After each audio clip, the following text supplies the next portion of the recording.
Alam nyo ba na mas solid ang pagmamahal ng backyard level kaysa sa farm? Dahil sa farm pag may kapintasan ng isang manok ina-out na nila ito. Dahil sa kanila nagbi-breed sila para magbinte ng maayos nang sa ganun satisfied ang mga customer nila. Hindi sila basta-basta nagbibigay ng mga may kapintasan. Kaya minsan walang halaga sa kanila ang mga kabig ang paa or mga paling at kipi ang paa. Subalit sa backyard naman, kahit na may kapintasan inaalagaan pa rin nila. Dahil hindi nila kayang katayin or ipagbili ito. At sa iba naman ang tawag nila sa mga ito ay semi-alado, minsan may mga ka-backyard din na ayaw mag-out ng inahin dahil nanghihinayang sila na magkalat ang lahi nito.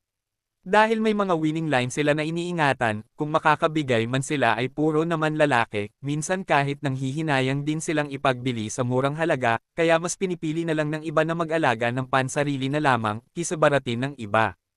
Alam nyo ba na bago napunta sa kanila ang mga linyadang magaganda gumagastos din sila ng